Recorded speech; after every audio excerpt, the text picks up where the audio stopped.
Eh bien bonsoir tout le monde, on se retrouve ce soir pour un exercice de Clark, de Cole Clark, qui est tombé en colle avec le petit Val, avec le Valou. Voilà, petit trèfle à lui. Et du coup, l'exercice c'est tout simplement le suivant. Il faut montrer qu'un anneau commutatif intègre, fini, non réduit à l'élément nul est un corps. Voilà. C'est ça l'énoncé. Donc vous pouvez essayer de chercher par vous-même. Alors tout d'abord, le petit truc qu'il faut préciser, c'est ici le fait que ça soit fini en fait, parce que on se rend compte tout de suite que évidemment un anneau qui est pas réduit à l'élément nul, qui est commutatif, qui est intègre, il n'y a pas vraiment de raison d'être fini. On pourrait facilement trouver des exemples, bon là je n'ai pas cherché, mais c'est vraiment le fait qu'il soit fini qui va faire que c'est un corps. La principale difficulté qu'on va avoir ici, c'est de montrer que tous les éléments sont inversibles. Donc là je vous ai noté, effectivement il y a une partie triviale en fait. Quand on doit montrer que quelque chose est un corps, il faut juste vérifier que A plus fois est un anneau commutatif, mais ça c'est dans l'énoncé. Et pareil, c'est pas réduit à l'élément nul, mais pareil c'est dans l'énoncé, donc il n'y a aucune difficulté à ce niveau là. Par contre la dernière difficulté qu'il va y avoir, c'est le seul intérêt de l'exercice, c'est de montrer que si on prend un élément dans A, alors il sera inversible. Et ça, c'est pas du tout, c'est moins trivial en tout cas. C'est un peu plus super compliqué, mais bon, on va voir. Du coup, ici j'ai noté ça, bon en vrai on s'en fout de ça, hein, honnêtement, c'est juste, j'ai noté le cardinal de A comme étant n, et du coup un nombre fini, puisque c'est fini. Ok, donc le reste, du coup, il va falloir que je prenne un élément de x de A, et que j'essaie de trouver un y qui vérifie x fois y égale 1, un cas. Donc, un élément évidemment qui est, je ne l'ai pas précisé, mais différent de l'élément nul. Ok, donc pour montrer que x est inversible, on va s'aider de ce petit ensemble qui est tout simplement le groupe engendré par x, qui est l'ensemble engendré par x.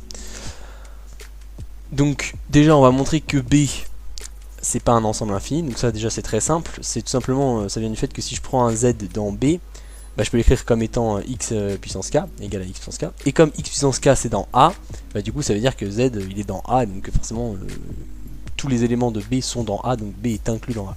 Et du coup bah, c'est facile, son cardinal est plus petit ou égal au cardinal de A, et du coup c'est strictement petit que l'infini.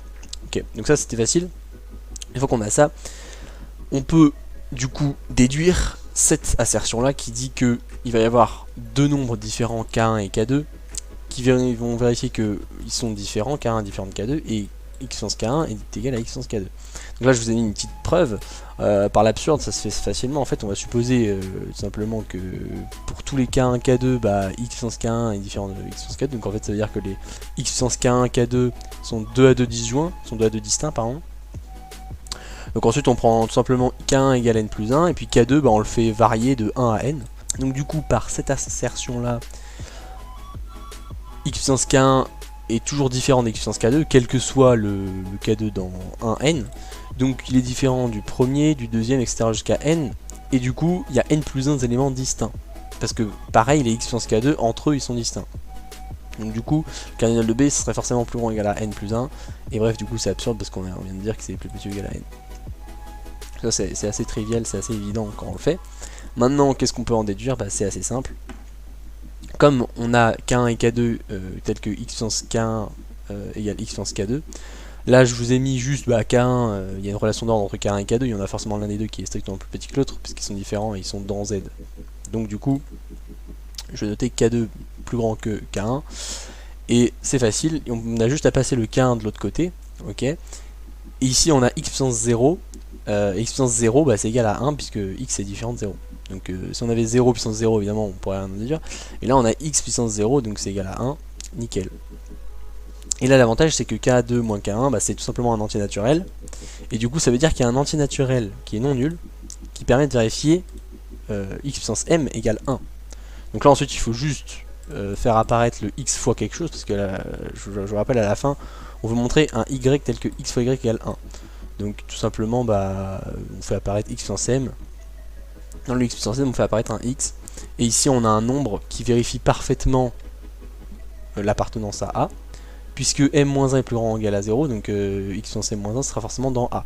Ça c'est important parce que si par exemple ça avait été négatif, bah, on n'aurait pas pu.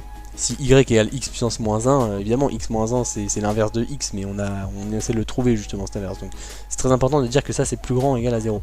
Et comme c'est plus grand ou égal à 0, bah du coup ça vérifie que c'est dans A, et du coup, paf, c'est nickel. On a trouvé un inverse de x. Voilà, voilà, donc petite fin de l'exercice, hein, ça c'est carré. Cole-Clark. Donc x est inversible et donc A est un corps. Voilà, donc là je vous ai mis un petit exemple d'utilisation qui est extrêmement stylé, je trouve. C'est l'application à z sur pz. En fait, z sur pz, on peut facilement vérifier qu'il est commutatif et que c'est un ensemble fini, d'ordre p. Ok, et il est non réduit à l'élément nul, forcément. Et donc maintenant, il faut juste montrer qu'il est intègre, et une fois qu'on aura montré qu'il est intègre, bah du coup par le petit théorème qu'on vient de dénoncer, ça voudrait dire que ça sera un corps. Donc ensuite, bah, c'est facile, on applique juste Gauss, puisque x, y égale 0, c'est à dire que p divise xy, et ensuite, bah, soit on fait une division k, soit p divise x, soit p divise pas x, et auquel cas il divise y par Gauss. Et du coup, bah, voilà. Ça veut dire que z sur pz est intègre, et du coup c'est pour ça que ça marche que avec p un nombre premier, parce qu'il n'y a que quand p est premier qu'on peut appliquer Gauss. Et évidemment, si n, si p c'est pas un nombre premier, bah il serait pas intègre, et du coup il y aurait des trucs comme ça, il y aurait des inverses non nulles de x, et du coup ça pourrait pas marcher. Donc du coup bah z sur pz est un corps. Voilà, trivialisé en 5 secondes.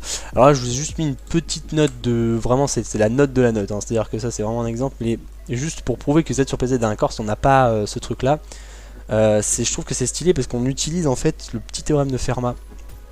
En fait on prend un x différent de 0, et comme x est nécessairement premier avec p, puisqu'il est compris entre 1 et p-1, et que p c'est un nombre premier, bah du coup x puissance p-1 c'est égal à 1. Et du coup c'est nickel. Encore une fois on fait apparaître la multiplication par x, et ici on se retrouve avec un nombre parfaitement défini encore dans z sur pz, parce que, encore une fois, p-2 est plus grand que 0, c'est très important ce truc là, et du coup, et bah, x est inversible sur z sur pz, et donc bah, z sur pz est un corps. Voilà, donc ça c'était une petite note, note de la note, ok, mais voilà, je trouvais ça stylé d'utiliser petit Fermat pour montrer que z sur pz est un corps. Maintenant du coup, vous savez que z sur pz est un corps.